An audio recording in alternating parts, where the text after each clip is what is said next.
সবাইকে পবিত্র ঈদ উল ফিতরের শুভেচ্ছা। ঈদ মোবারক। পবিত্র ঈদ উল ফিতর উপলক্ষে বিডিএন 71 এর বিশেষ আয়োজন ঈদ সাক্ষাৎকারে আপনাদের সকলকে স্বাগতম। আমাদের ঈদ সাক্ষাৎকারে আমাদের সাথে আছেন একজন মফস্বল সাংবাদিক। উনি মৌলভীবাজার জেলা প্রেস ক্লাবের কোষাধ্যক্ষ দায়িত্ব পালন করছেন। আমরা ওনার কাছে যাব, ওনার থেকে ওনার পরিচয় শুনব। আমি মামুনুর রশিদ মহসিন। আমি জেলা শহরে প্রথম পত্রিকা সাপ্তাহিক মুক্ত কথার বর্তমানে ভারপ্রাপ্ত সম্পাদক এবং প্রেস ক্লাবের কোষাধ্যক্ষ। সাংবাদিকতা লেখালেখির শুরু বলতে পারি আমি 81-82 থেকে আমার লেখালেখি শুরু হয়। পরবর্তী সময় 97-98 থেকে আমি রেগুলার লেখালেখিতে আছি, সাংবাদিকতার লেখালেখিতে আছি, এ পর্যন্ত চালিয়ে যাচ্ছি। আপনি তো সাংবাদিকতায় এসেছেন, এই সাংবাদিকতায় আসার অনুপ্রেরণাটা আপনি কিভাবে পেলেন, কার কাছ থেকে পেলেন? সাংবাদিকতায় আসা, আমি একজন সাংবাদিক পরিবারের লোক। আমার বড় ভাই উনি 63 থেকে উনি সাংবাদিকতায় জড়িত, এই পাকিস্তান পিরিয়ড থেকে, এবং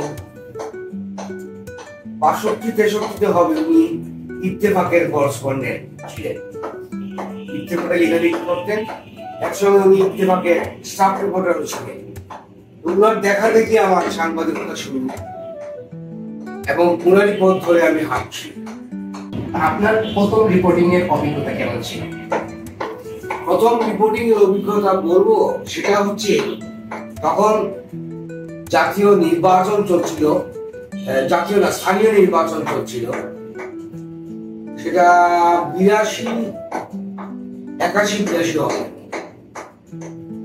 তখন আমি মুক্ত কথা রিপোর্টিং এর জন্য আমার সাথে আর দুজন সাংবাদিক ছিলেন, আমার প্রেস ক্লাবেরই বর্তমানে আছেন তিনি, সজল এবং রমা ভট্টাচার্য। এই দুজনকে নিয়ে আমি বেরিয়ে পড়ি তখন ইলেকশন ক্যারিকেচার এর উপরে একটা রিপোর্টিং এর জন্য। আমার উপজেলায় স্থানীয় নির্বাচনে যারা চেয়ারম্যানশিপে আছেন তাদের সাক্ষাৎকার নেওয়ার জন্য আমি ওদেরকে নিয়ে ছোটাছুটি শুরু করি। সেই আতালিগিরি থেকে শ্রীমঙ্গলের সাতগাঁও থেকে সেই রাজনগরের এই কামারচাক ইউনিয়ন, এইসব অঞ্চলে তখন ঘোরাঘুরি শুরু হয়। একজন চেয়ারম্যান সাহেব, ওনার ছবি দিয়েছিলাম পত্রিকায়, ছবিটা একটু ড্যামারেজ হয়ে গিয়েছিল, ছবিটা কালো হয়ে গিয়েছিল, স্পষ্ট হয়নি। উনি ফাঁস করার অভিনন্দন জানাতে চাই। উনি বর্তমানে নাই, উনি আমেরিকায় মারা গেছেন। আমাদের দিয়াসনগর ইউনিয়ন, কালাপুর ইউনিয়নের চেয়ারম্যান ছিলেন জমশেদ সাহেব। বললেন, সাক্ষাৎকার দিতে গেলাম যে ভাই আপনি তো ফাঁস করছেন, কেমন আছেন, ভালো আছেন? উনি তখনই রেগে মেগে বললেন, আপনারা কি ছাপছেন আমার ছবি? বললাম, ভাই কি হয়েছে? পত্রিকাটা হাতে দিলাম, এটা কি ছবি হলো? তো অনেক বলে কয়ে ওনাকে একটা সান্ত্বনা দিয়ে বললাম যে ভাই একটু সমস্যা হতে পারে, কারণ তখনকার সময় প্রিন্টার ছিল ওই হ্যান্ডে, হাত দিয়ে সব অক্ষর টক্ষর, এবং ছবি টবি সব তখন ছাপানো হতো ব্লক বানিয়ে।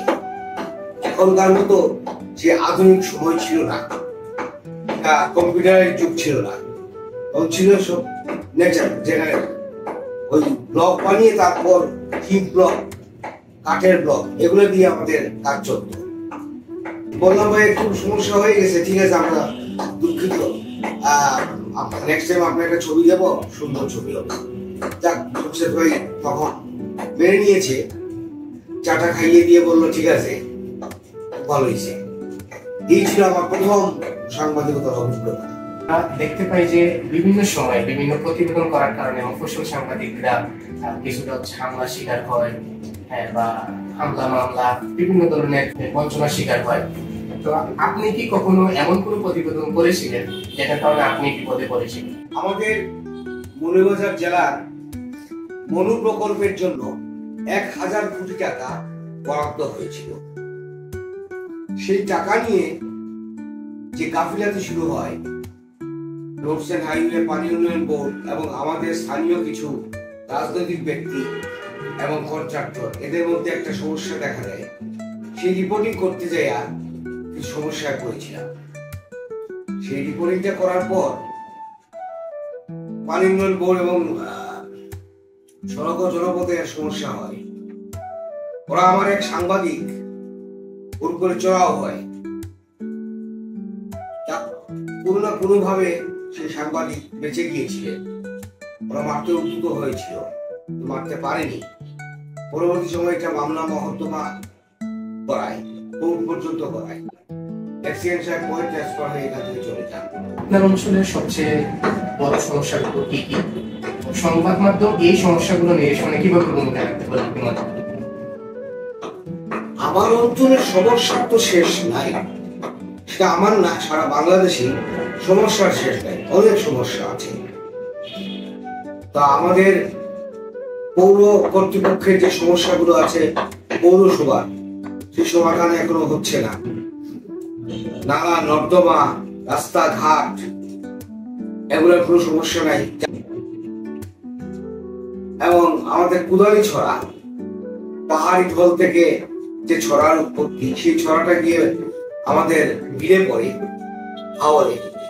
সেই ছড়ার জন্য 23,000 কোটি টাকার বরাদ্দ ছিল, সেটাও সমস্যাগ্রস্ত, এখনো সেটা সমাধান হয়নি। ওই কাজ চলছে ধীর গতিতে, কচ্ছপ গতিতে কাজ চলছে।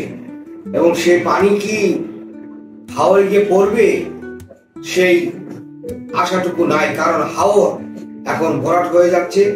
হাওরে বিরাট কোম্পানি আর হাওর দখল করে নিয়েছে। সেই হাওরে ওরা হাওর মধ্যখানে ওরা দেয়াল তুলে ওরা প্রজেক্ট তৈরি করতেছে। সেই দেয়ালগুলো পানি আটকা পড়বে, কাজেই পানিগুলো এখানে নিষ্কাশন হবে না। আগামী বর্ষা মৌসুমে হয়তো মৌলভীবাজারবাসী বন্যা কবলিত অবস্থায় হাল্লা চিৎকার করবে, এর সমাধান কেউ দিতে পারবে না। দেখতেছি তরুণরা সাংবাদিকতায় আগ্রহী হচ্ছে এবং সাংবাদিকতায় আসছে। নতুন প্রজন্মের সাংবাদিকদের উদ্দেশ্যে আপনার কি পরামর্শ? সাংবাদিক মানে সমাজের দর্পণ। একজন সাংবাদিক সমাজের দর্পণ, সমাজের কলম সৈনিক। এখানে নতুন প্রজন্মের ছেলেরা আসা উচিত।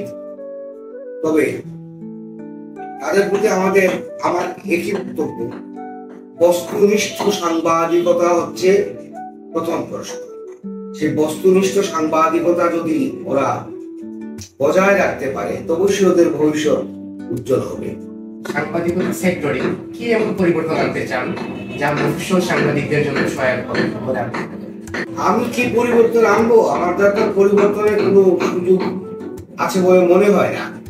কারণ আমরা হচ্ছে মফস্বলের ছাপুরা সাংবাদিক করে আছি। জাতীয় পর্যায়ে যারা সাংবাদিকতা পরিচালনা করছেন, তাদের যদি মনোবৃত্তি সঠিক থাকে, তারা যদি ভাবে যে মফস্বলের সাংবাদিকদের জন্য কিছু করা উচিত, তাইলে হয়তো একটা পরিবর্তন আসতে পারে। আমার দ্বারা তেমন কোনো পরিবর্তন আসবে না। আমি চিল্লাচিল্লি করেই যাব। রাজনৈতিক নেতাদের সাথে তাদের সম্পৃক্ততা, ওরা সঠিক সাংবাদিকতা করা সম্ভব হচ্ছে না। সেখান থেকে ওরা বেরিয়ে আসতে হবে। বেরিয়ে আসলে এই সাংবাদিকতার কোনো পরিবর্তন আসবে এবং নতুন সাংবাদিকদের পথ পরিষ্কার থাকবে।